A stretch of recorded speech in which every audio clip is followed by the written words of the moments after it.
Brian, welcome back to the show, man. Hey, buddy, good to be here. Yeah, my pleasure.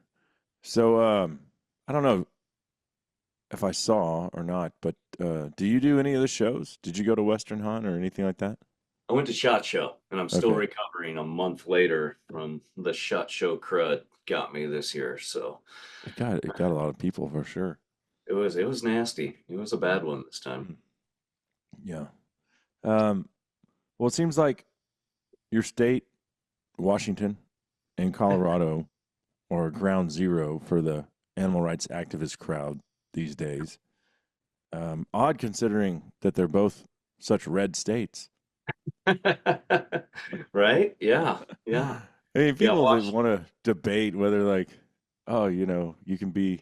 I'm not saying that you can't vote Democrat and still hunt. I'm just saying if that's what you're doing, hunting isn't the most important thing to you because you're not willing to fight to protect. And case in point, Colorado and Washington. I mean, Yeah. Yeah, Washington is gone. I mean, it's completely off the rails. Like, I mean, and there's no sidebars. Like, there's nobody pulling it back in. We're the only state in the country that got bluer in this last election. Every other state, California, got a yeah. little more conservative. Nope, Washington, we just go, okay, just keep going. Let's drive this train right into the pit. Oh yeah, and a lot of that. I mean, you guys lost your spring bear season without any science to support it a couple years ago. Um, but most of the stuff coming out of Washington State has been the problem with your commissioners. Yeah, And these people aren't elected, they're appointed by who? the governor. The Right. governor And has carte is the blanche governor a authority. Republican, just out of curiosity? We haven't had a Republican governor in 40 years, more than So 40 connect the years. dots with me, folks. You put a left wing nut job in the governor's mansion. He appoints the people that make wildlife policy decisions and bring forth anti hunting, anti trapping, anti conservation initiatives. And this is what you're left with. So, where do you guys, I mean, where do you guys stand currently? Because it's been in the news as far as the hunting communities, on our radar, the battle that you guys are fighting. I thought y'all maybe got rid of one gal, um, but it seems like, Well, no, we sued Lorna Smith okay. for holding two appointive offices. And the fix was she resigned from the Jefferson County Commission. So we won. So she did that. Mm-hmm. Okay. Could have ended right there.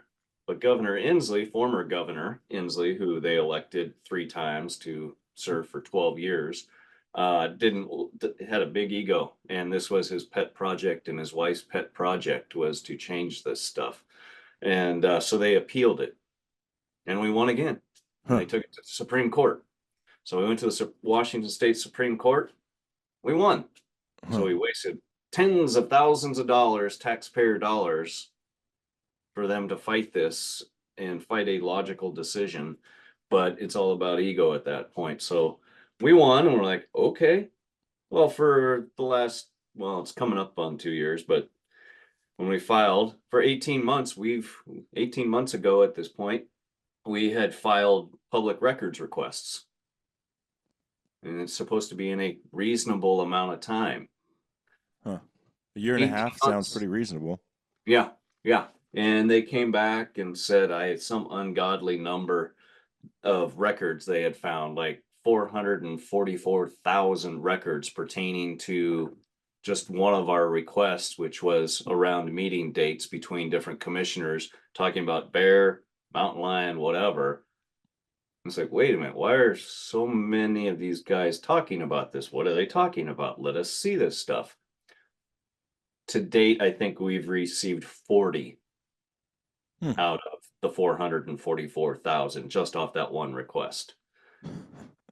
Little ridiculous. This is not good government. This is not open, transparent government, which these public records requests are supposed to guarantee that, Yeah. hey, what are our elected, or in this point, or in this case, appointed officials doing? Are they complying with the law? Is there more than 4 commissioners on those emails? Because now you're breaking open records or open meeting laws. You can't do that. What is there collusion in the background? What's going on here? Let us see. Nope, can't Hmm. see it. So we filed another lawsuit against them, against the department for that. for not complying with this and getting us even some of the records in a reasonable amount of time. And so why that's do you want the still going records? forward. What? Why do you want the records? We want to see what these guys are talking about. Want to see if they're breaking any laws. Mhm. Like I said, if there's more than 4 commissioners on that email, they are conducting business. You can't do Right. that. That's a violation of the law. Yeah. So let us see what's going on behind the So scenes here. why would they not just be like, here they are? Probably because they're hiding their skeletons in the closet. I mean, it's why else That's would one they conclusion. drag this out? You know, Yeah. and Yeah. legally thwart. I mean, you have every right to see that. Yeah. And everybody else does. And this isn't just us. You know, they might make the argument that this is an overwhelming number of requests. I know people who have made requests that are much smaller, a couple of pages, and it will take 6 months to a year to get. We were told when we first started looking into this stuff 4 years ago that good luck, some of these requests take more than a year. Hmm. So this is not just for our benefit to look at to see, to hold government accountable. It's also for the citizens. Like, we're fighting for the citizens and good open government, not just for hunters, but this applies to everybody. This Yeah. applies to every other department and would set, reaffirm statute of what they're supposed to be doing. So, I mean, blatant corruption. Or laziness or something. I don't know what it is, but that's not the law. So we're going to Mhm. hold them accountable. We're fighting to hold them accountable just like they're supposed to. This is what checks and balances in government are meant for. So we're going to take it to the judiciary. It's the only thing we have left. Yeah. So, as far as anti-hunting legislation in your state, is there anything new that has been brought to the table? There's different bills out there. There's a fur ban, but that's more for like fur farming, etc. Um, there's some wolf stuff, but that's kind of more on the downgrade. The legislature's looking at the downgrade, status, Mm. compensation for ranchers, that type of thing, brought by the Eastern Washington guys, mostly representatives. The big thing in Washington, under Inslee, this was a big pet project. We'll see what Bob Ferguson does. He may not be as inclined. He rejected Inslee before he left office, kicked out, didn't reappoint one she was she was smart. She's a cattle rancher in Eastern Washington. She looked at both sides of the issue, fair. Didn't reappoint her, didn't reappoint somebody else, and he put two animal rights activists in there before he left. At least Ferguson said, nope, wipe them off the books. Let's redo this. So our hope is that he's not quite as ingrained with the animal rights crowd and doesn't care as much about these ideologies. Where it's going to be tough is he's a former attorney general. So he's all about the gun Second Amendment stuff, which is where we're seeing a whole bunch of bills going right now. And it's absolute lunacy. Yeah, I mean, there's one in Colorado to push to ban semi-automatic weapons. Yeah, well, we already have that. We did that a couple sessions ago. Here's how ridiculous this is. So, can you hunt with a 12 gauge semi-auto there? Yes, we can hunt with it. That was the AR style detachable magazines, how they define it. But I went sea duck hunting in Massachusetts in December. Yeah. Had to take a pump. Yeah. And all this stuff is unconstitutional. I mean, it's a violation of the Second Amendment. Yet, here we are in these states. Or I don't think they're going to get away with it in perpetuity. No, they're getting away with it now. Yep, and that's the tough part about the court legal system. It is a slow machine. It responds slowly. It takes forever. Just to even settle a simple case takes a long time. To have it go to the Supreme Court, where it will be the law of the land, can take years. And even if it goes there, you have less than a 1% chance of being picked up by the court. Mm-hmm. So it's a long process. These activist groups, though, they're not stupid. they prey on the left wing states. That's easy, that's low hanging fruit for them. Yeah, yeah. No, I mean, you can look at it and you can see red states are trying to implement pieces of legislation that protect against this kind of stuff, and blue states are going full out to implement it. So it's kind of just this divide and culture war, I guess you could call it. But hey, when you worship at the altar of public lands, that's the most important thing. You know, And I it, love public. uh, Brian, I love public lands. That's people think because I'm a conservative, like, oh, well, I'm fine with the government just selling them off to the highest bidder or transferring them to the state or to the private sector, and I'm not for that. yeah, But you can't put the cart before the horse. And I feel like this horse is getting beaten to death by me almost every week. But it's the truth. Like, oh my gosh, how stupid do you have to be yeah, to vote against the things that you say? This moron, I think it was on a BHA post I put out there. I was like, good, Trump's keeping promises. And they all lost their minds. And this one moron was like, keep drinking that Trump Kool-Aid, you bootlicker.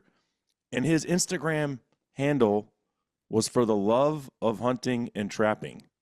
And I was like, that's a really cute name that you call your whole persona online by, yet you vote against hunting and trapping. It was like, how, just an absolute moron.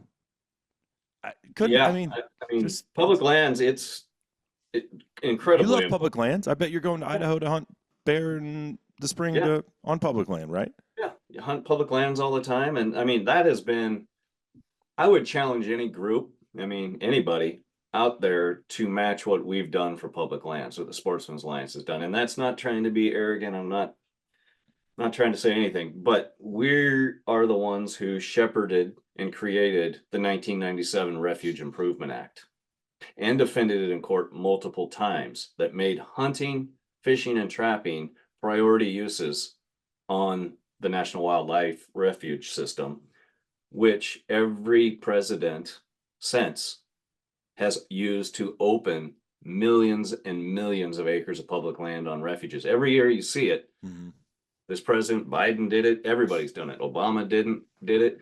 Everybody has done it. Every president since will open millions of acres in this unit and this unit and this number of states. That's a direct line from what we did in 1997 with Bill Horn, who was our attorney then, and shepherded it through Congress and forced Bill Clinton to sign it. Like we had a veto proof vote on that, and it would have been bad optics for him. They were pushing back against it, but he couldn't because that, and we passed that. So we've literally opened tens and tens of millions of acres of public land and defended it in court. How do you guys get anything done without, pint nights where everyone's slapping each other on the ass, drinking IPAs and rah-rah and for public lands? I don't understand. Well, I got a kegerator over in the other room, and I drink plenty of IPAs at night as I'm pounding away on the keyboard. um, so we also have I was just going through some of y'all's recent posts and email blasts. We also have Arizona dog bill that was making waves. What was going on there? Uh, Arizona, Assuming this could affect hound hunters. that's who they're going after, and it's not new. They've been going after. I mean, we identified it in 2015, I think, and when Cecil the Lion came out, you'll remember that debacle. Oh yeah. Well, immediately afterwards, HSUS, Humane Society of the United States, jumped all over this and came out with their report, which of course was just BS. But they came out with a report that somehow tied lions in Africa to America's lion and the most deadly states for lions. Hmm. And you could see it was Idaho, Montana, Utah, Colorado, Arizona. Well, those are the ones that allow hound hunting, Right. right? And they're also the best. They have the best habitat and the most lions, so they kill the most to balance it out. Makes sense. Well, Idaho, Montana, Utah were going to be uphill battles, right? Like they're not going there. But we read these tea leaves 10 years ago. They're going to go after Colorado, going to go after Arizona. They've gone after Arizona back in, what was it, 2020? Yeah. And Arizona had changed some of their ballot initiative laws that you couldn't do paid signature gatherers, which was huge. You had to do basically tell the honest truth when you created these ballots. And at the same time, Wayne Pacelli for Humane Society of the United States had the Me Too hashtag. So every time the ballot initiative came up, it roped that in. So they suspended the account. Waited a couple years, they went and hit Colorado, the other state that was vulnerable. Mm, We saw how that went. Thank goodness they defeated that with some strong messaging. massive win. As soon as that was over, they're introducing or petitioning uh, the Fish and Game Commission there to ban hound hunting. It has been on their list, and this is the fourth time they've gone after Arizona. They want Arizona. Thank God Arizona is the polar opposite of Washington State and has a strong, scientifically based, hunter friendly, understanding wildlife management, and is probably going to deny it. They've denied it so far every other time. Yeah. So that's what's happening there. Have you heard about? Okay, so going back to Colorado, you've heard about this new bill, HB 1258, introduced by a couple Karens, a couple Democrat women who don't hunt, probably never step outside of their government bloated bureaucracy building. I would have to know. I might have seen it, but So essentially, this bill would redefine how they manage wildlife, because right now, Colorado state statute lists hunting as necessary and mandatory when it comes to wildlife management. They want to redefine it so that hunting and trapping are not part of the equation. So Yeah. loosen up the interpretation, and therefore, in a backhanded way, undermine hunting and trapping. Yep. And this is the same type of thing we see in Washington state. They've been coming after the mandate that creates all sorts of problems. It says they have to maximize opportunity. Well, what does that mean? There's a whole lot of gray when you start putting words together. But if they can eliminate those words that create gray and eliminate references to hunting and fishing and lean into climate change, biodiversity loss, all these Social science is another social one, sciences, which isn't science. That's the court of public opinion. Yes, yes. If you get, I don't know if you've got the magazine yet, but we have a piece in there that addresses the social sciences. And hey, if we're actually going to use social science, let's do it. There's two sides to that equation. You do have to include the people that are hunting and the impact to them and the food and then the ramifications to them and problems with predators and then even hunting the predators and like like you said, they're only using one side of the equation, and that's the court of public opinion that agrees with more protections, less hunting. Yeah, 100%. I also saw on y'all's Instagram that Center for Biological Diversity and Earth Justice. Earth Justice. Who the hell are they? Is that a new one? I don't even know who these people are. These guys are sneaky, and they fly under the radar, but they file tons of lawsuits. They have 620 active cases right now. Well, that's no surprise, because the point of your headline was they've hired more attorneys, and now between CBD and these Earth Justice folks, they have over 300 attorneys. Yeah. Which I bet they don't even have 300 employees between the two of them. They have that many lawyers, so they have that many. Well, okay, but yeah, lawyers. Staff. I think what is lawyers probably make up 90% of their payroll. Yeah, no, and that's it's a game they've been playing for a long time. Sue and settle, that's it. Yeah, yep, and so when you look at it, CBD has over 70 in-house lawyers. Now they're hiring 6 or 8. Earth Justice over 200, and they've hired the other 6 or 8. You look at HSUS, they don't really publish it. You can find some references if you dig. They have 23 or so is what we've been able to find.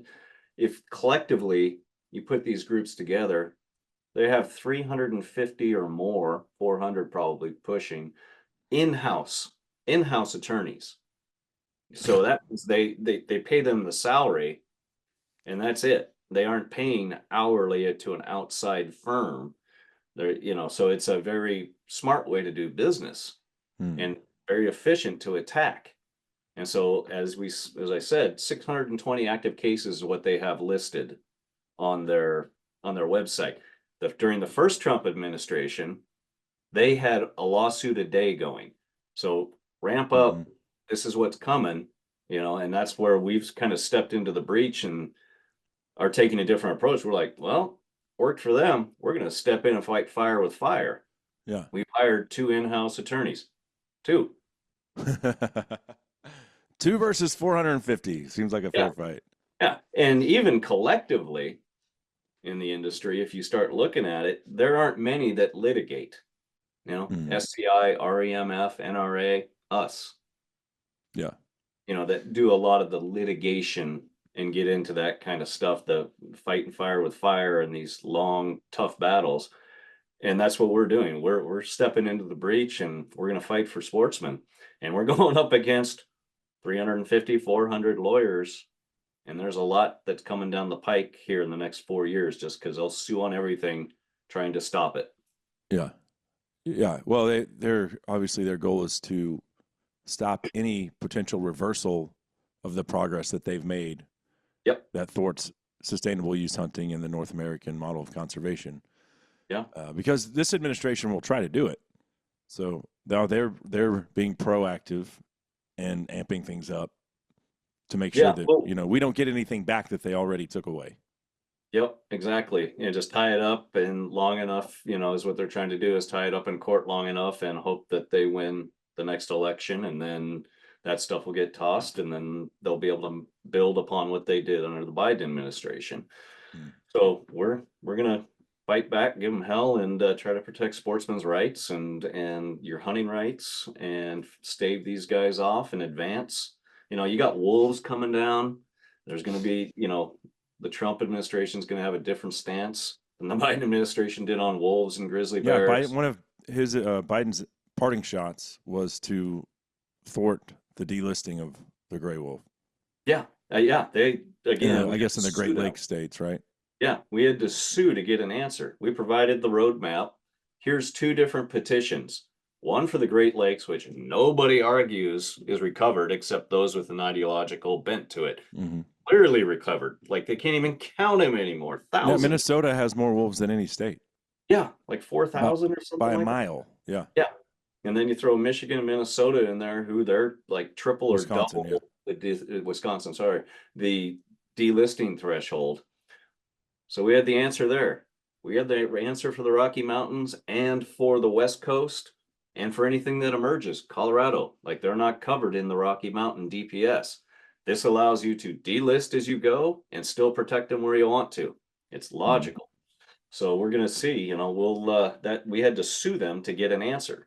Like we proposed this a year and a half ago before, and the Biden administration just didn't answer. They had a 90-day duty to answer. They had a 1-year duty to answer. They didn't. So we had to sue. And on about the second to last day, as they're going out of office, they did something that isn't correct. We had 2 different petitions.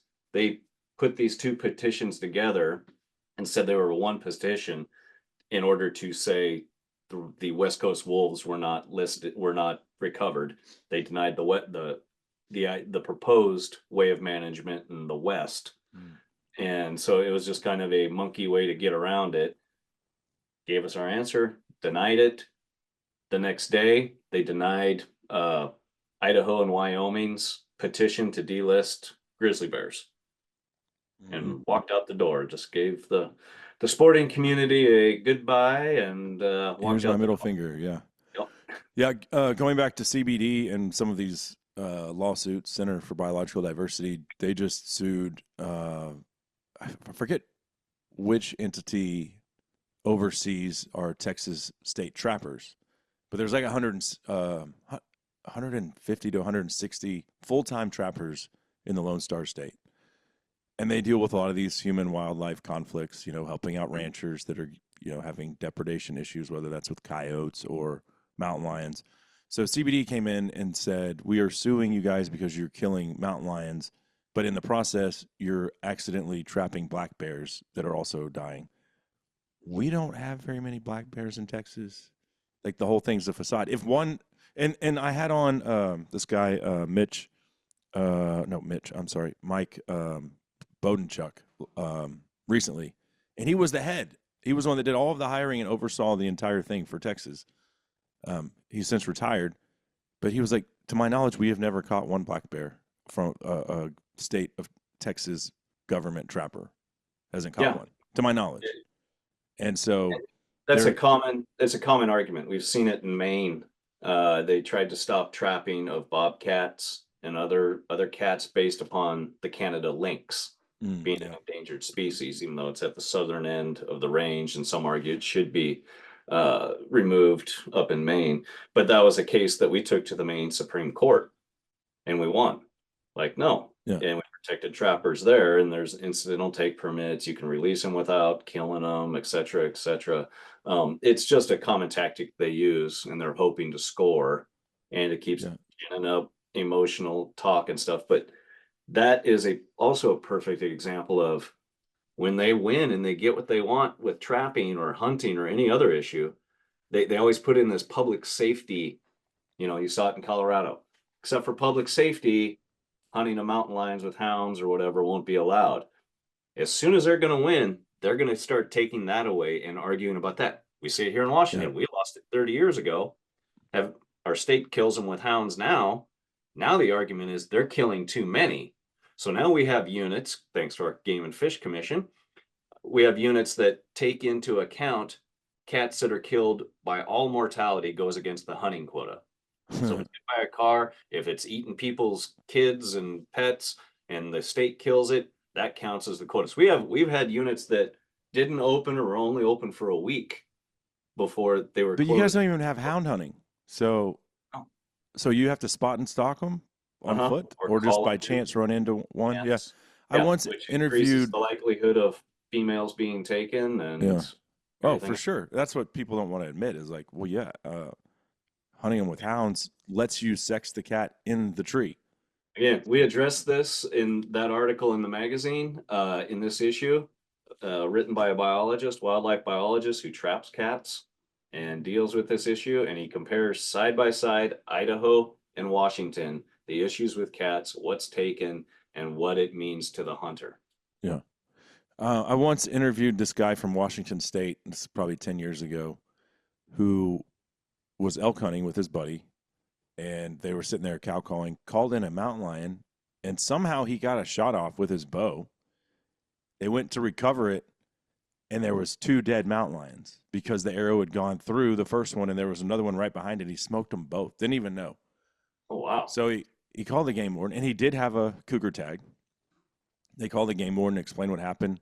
The game warden looked at his buddy and said, "Do you have a cougar tag?" He was like, "Yep." He goes, "Well, this is just like insanely rare. What a chance from the good Lord himself that this could actually happen." He's like, "You tag that one, you tag that one, and we're going to call it even." So, common sense prevailed. But I mean, that's absurd that's how cats have to get killed there, is just by dumb luck almost. Yeah, we have a lot of cats and a lot of issues. Again, in that article, we highlight and show the issue, the map, the depredation map and issues map. And I've seen what they do. I mean, I've seen pictures of what they do to livestock, what they do to pets, dogs that are supposed to be guarding that livestock with their throats ripped out. And of course, we had a little girl whose face was torn up. We had 2 people, or another one that was killed. Another one in Oregon right across the border that was killed by mountain lions. And just this last year, 5 women bikers were attacked. And a woman's face was chewed up, and they had to hold the cat down until somebody showed up and shot it. Yeah. Yeah. Well, you mentioned the situation in Maine with the Canada lynx, and that it's on the fringe part of its southernmost habitat. We have the same thing in Texas with ocelots. Very cool cat, right? Yeah. Very cool. Exists on the very southern tip of Texas in like extremely small pockets. And I've hunted nilgai on a ranch where they have ocelots and they have cameras, and this part of the ranch, it's the thickest, nastiest part of the ranch. And they have a little barbed wire fence fencing this part of the ranch off. And it's in the middle of the ranch. Well, ocelots, we are their northernmost fringe habitat. Yep. And I'm not saying go kill ocelots. By all means, we shouldn't kill them in Texas. But we also shouldn't pretend like, what are we going to do? Repopulate them across the whole state? No, that's where they live for a reason, right? Yep. That's where it's suitable for them. We can't act like, we're just going to bring back the ocelot to all of Texas. It ain't happening. So, to say you can't hunt bobcats because you might kill an ocelot, well, that's absolutely stupid. On that ranch, they don't shoot bobcats, by the way, because they don't want any screw ups, right? Yeah, give the ocelot every chance you can get, but you can't say legally now you can't kill them there, because what if it's accidentally an ocelot that's, it's collateral damage, but you can't ruin hunting and trapping. Nope, just to protect an animal. Going back to the main thing is on whatever it is, southernmost fringe part of its range. Yeah. It's ridiculous. But that's a popular tactic. They love the historic range tactic.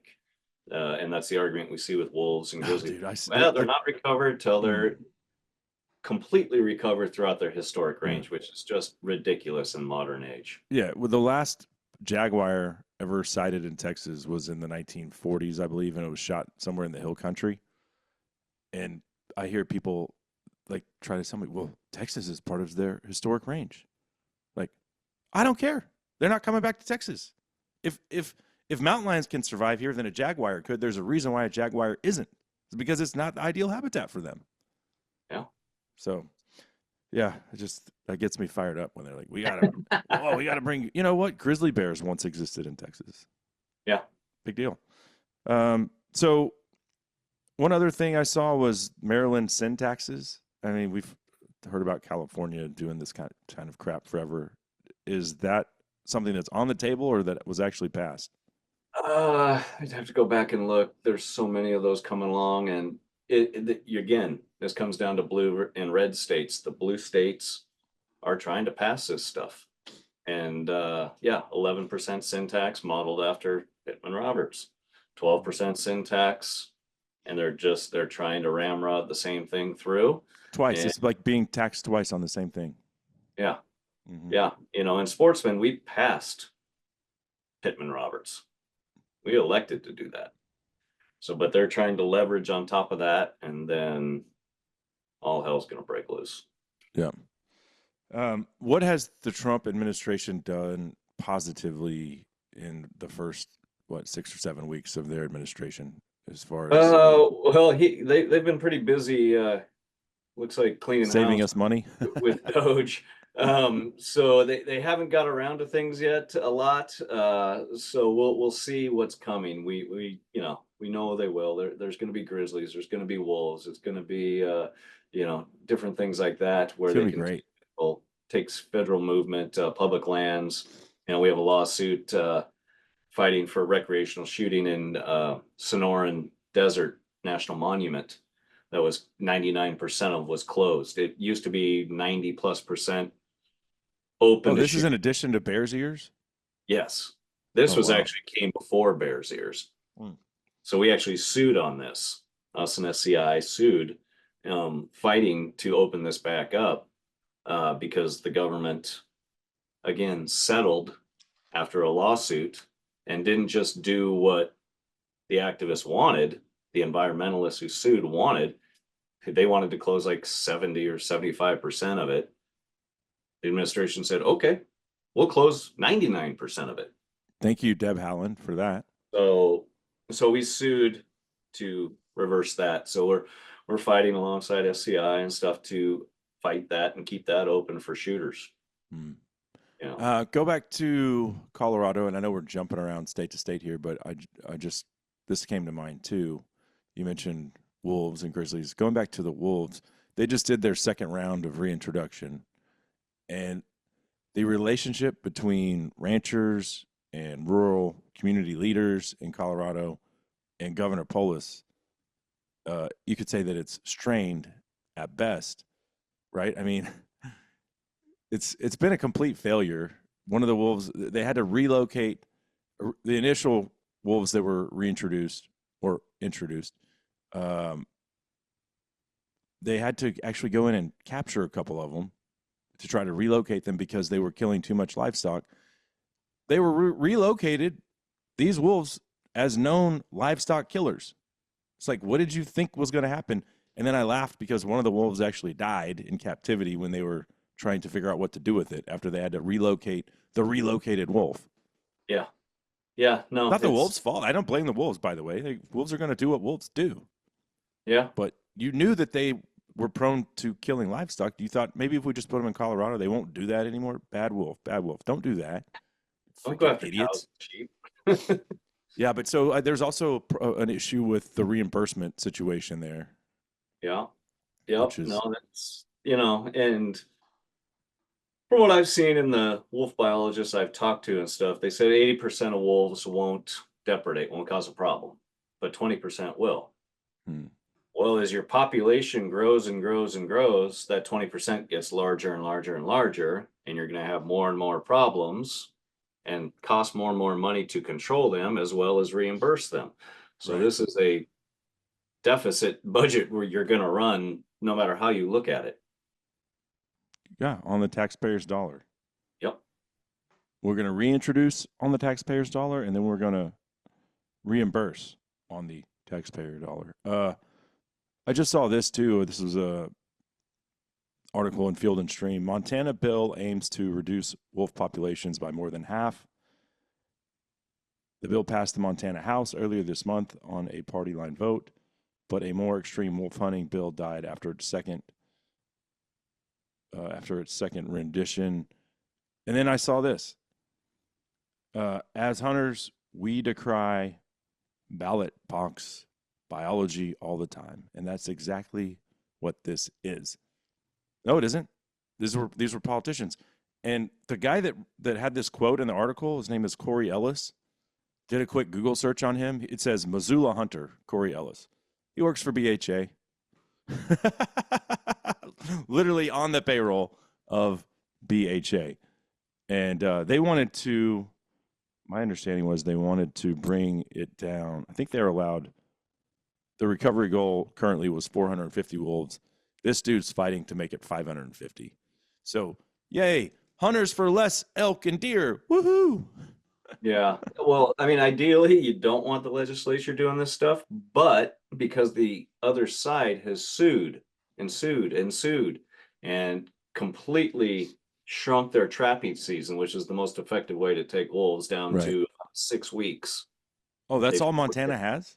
Yeah, because they Oh, shortened man. it because they sued saying grizzly bears are getting caught in these wolf traps, and it's a threat to the endangered grizzly bear. Again, same argument we I saw don't, with I've lynx trapped a and everything wolf else. in British Columbia. There ain't no way a grizzly bear is getting caught in that leg hold. Its foot Well, wouldn't fit in there.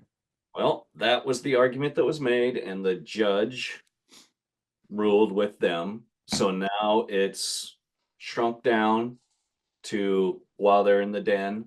So that's a very short season. It's like 6 weeks, I think, which a wolf will travel. It'll take them 6 weeks to do a loop on their territory, if they want to. So you have that on the trapping season. You have lawsuits on the southern edge that border Yellowstone, and they've sued to reduce the take there. So when you see these bills and they talk about reducing by 50 or 90%, well, that's the mathematical percentage of bringing it back down to where they're supposed to be managed at 550 wolves. We all know, especially if you've ever hunted or trapped wolves, it's not easy. It's like a 1% success rate. And so it's Right. never going to happen. The only way we got rid of the wolf to begin with was poison. Obviously, that's not going to happen again. So you're Yeah. looking, all this hyperbolic that you see in the media, hyperbolic language about, oh my God, they're going to wipe out 90% of the wolf population. It's like, no, it's allow up to that. So they're having to do it through the legislature because of the lawsuits Yeah. Yeah, I'm for reading this it right now. settings. So you're right. Their current trapping season runs from January 1st to February 15th in regions 1 through 5, and December 2nd to March 15th in regions 6 and 7. So, yeah, you've got 6 weeks in one, maybe what is that, December? Yeah, the other one's a little longer. But this was House Bill 222, would have tossed that system out and replaced it with year-round hunting and trapping that only shuts down if annual quota of 600 wolves is reached. They estimate the current Montana wolf population at 1,100, which they always underestimate those things, never overestimate them. Conservative estimates Yep. based on low population thresholds at the winter time before pups are born and everything like that. So you're at the absolute lowest, and it's already a conservative number. So you take offspring and increased population there, and you already know it's over that. Yeah. Yeah. Okay. So I said 550 target. No, it's before it was voted on, the 450 wolf population target was changed to 550 wolves.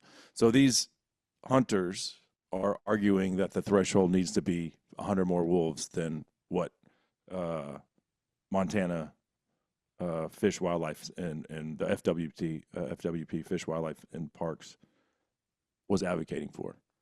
So again, BHA, hunters for less elk and deer, more wolves. Yeah, it's and the sad thing is that And I'm not asking you to rip on never gonna BHA. get there. I'm doing it for both of us. Because I am so tired of that just complete green decoy ideology. It's a freaking joke, man. Absolute joke. It's laughable at this point. Let me read you a quote from, and I know who you know this. I know you know who this guy is. This was Ryan Bussey, the guy that ran for governor. Mm-hmm. Known anti-gun advocate, appeared on MSNBC during the election cycle saying he was in support of a gun buyback program, wrote the book Gunfight after working for Kimber Firearms for 20 plus years, former chairman of the board at BHA, and he said this on a Meat Eater post. The gymnastics here are insane. For generations, hunters have been told to fight for and celebrate funding for important agencies and programs. Now the red pills make hunters and podcasters. He's definitely pointing at me because we've gotten into it quite a few times. Yeah. They're making hunters and podcasters celebrate the gutting of those same programs and agencies. It's pretty clear red pills make people very anti-hunter. Red pills make people anti-hunter. I'll read you my response. Let me find it real fast here. Yeah, okay. So I said, we are not the same. I am as conservative as it gets. I'm also pro-public land and against any sale of such resource. However, to call red pills anti-hunter is a freaking gross misrepresentation of reality. I fight for the hunting rights you vote against every day as a Democrat. You worship at the altar of public land so blindly that you're willing to vote for the party that religiously attacks our right to hunt and trap. And everyone knows your anti-Second Amendment ideology. It's utterly ridiculous to act like Democrats are the pro-hunting party. This isn't a targeted attack on our public lands, but rather collateral damage from bloated government bureaucracy that stems back decades. And I said, I know you don't care, which I'm editorializing here, but I already talked about HB 25-1258. I said, I know you don't care because you live in your elitist little echo chamber, but two Colorado Democrats just introduced HB 25-1258, a bill that removes hunting and trapping from, quote, necessary means of wildlife management. That's one major and recent example, but similar attacks litter state legislatures daily, which is why we have Sportsmen's Alliance, right? We get it. You value public land more than your right to hunt on said land, but if you're going to sit there and blatantly lie about which party is, quote, anti-hunting, then you're going to get called to the mat. It's disgusting. Somebody has to be a bulldog for hunting rights because your party isn't going to stop attacking them. You know, who got more likes on Meat Eater's post, me or him? Who do you think? Which is great to see people coming out and be like, listen, you guys are getting it wrong, man. So, yeah.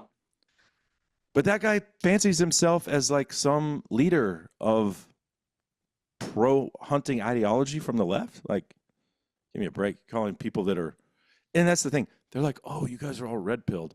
No, the fringe voters in America got red pilled. I've always been conservative. I didn't need a retard proof pill. That's just the way that I grew up. Yep. Yeah, yeah. And so Brian has to be that's more PC than I do. I don't give a crap. I'm done, dude. that's I where do we're not at. care And anymore. all I know is a Sportsmen's Alliance, and I will just keep fighting no matter what comes up. The legislatures, the courts. Yeah. Oh, Let's wait, keep who are you going. fighting against? Which ideology? Anybody that wants to come and take it. It's a rhetorical question, and you can connect the dots. Um, okay, enough fun with all of that crap. We got turkey time on our brains. It's almost here. You're gonna be hunting just in Washington, or are you making any out of state trips? Yeah, right now I'm just looking at Washington. I might try to do something else. We'll see. I'm still like it's February here. Like we still got a couple months of winter. Like Oh yeah, I mean, I've seen it snow a foot on St. Patrick's Day, so we're just now happy that it's not dark at 4 p.m., you know? yeah. So we're just now starting to think about turkeys. Tucker and I were talking about it the other day, so it's we'll be excited to get back out there. Well, we will open up in like a couple weeks. So Nice. winter is gone. It was, we had our last, we always have like a late February freeze, which was last weekend. And like all of the duck ponds were completely frozen. I mean, it was in the single digits for like 2 or 3 days. But that's gone, and we have like 70-degree, 80-degree days now. Oh, Beautiful. We're gonna be well, gobbling very soon. Um, nice. and then Yeah, okay, so we still have like 6 to 7 weeks, 6, 7 weeks yeah, before ours opens. So yeah, we're mid March. Yeah. mid-April. So, um, but what about black bear? I see. I don't know how many hides you've got, tanned back there, Yeah. but quite a Yeah. few. And I know you're passionate about that. And that's Yeah. I usually don't in know if we'll Idaho be for you. going this year. I don't know if we'll go this year. We've gone for the last several years. Don't not probably not going to go back this year, but yeah, I might just hop. I'm right here at the border, so I might just hop over here in this unit here and see if I can scrounge one up. Right on. Right on. Well, my friend, we appreciate everything you guys do at Sportsmen's Alliance. It's a thankless job. 2 full-time attorneys versus an army numbering in the 300 to 400s. Yeah. And that's just with those two groups. Who knows how many uh, PETA, HSUS, defenders of wildlife. Yep. So those are the other, There's a bunch. yeah, yeah. There's a Well, bunch, but that's what we do is, fight for hunters, fight for anglers, trappers. It's basically fight for sportsmen, fight for everybody. hunting dog owners Yeah, of big one. whatever breed, doesn't matter. Hounds, retrievers, little terriers. Yeah. So the website is sportsmensalliance.org. Yes. How much is it for an annual membership? $35 is where it starts, or you can go up to 50, and there's different levels. You get more stuff, knives, hats, shirts, whatever. Yeah. It's But you get the Sportsman's Advocate with your $35 yep, membership. $35, you get that magazine 4 times a year. That's awesome. And So you're doing everyone that values our rights as sportsmen, as gun owners, dog yeah, owners, all that stuff we just listed. You're doing all of us a favor by joining Sportsmen's Alliance. So keep that in I mind. mean, $35. yeah. You want to talk about the army? We need to start getting an army on our side. Mm-hmm. Two Oh, no guys doubt. against 400 isn't gonna. That's some Thermopylae, hold on, Lave, come and take it stuff. Like we're gonna stand in the breach, but we need more. We need more guys on the army, and so every $35 helps bring in another lawyer. Buy us another lawyer. Yes. Let's get a Fight couple another more. fight. We've got 9 active cases right now. We had 13. We settled 4 or won 4. We have 9 active cases right now, but as I said, These groups have 620 cases open, another one has 200 and something cases open, and they've already pledged, and they did it last time around. They'll start filing a lawsuit a week or a day against the Trump administration. We're going to be jumping in with amicus briefs, friends of the court, to make sure that your rights are represented, that your viewpoint and your way of life is represented in court if there is any settlement. We need the help. Well, all right, my friend. I appreciate the time, and I look forward to our next visit as always. Thanks for all you guys do. Thank you.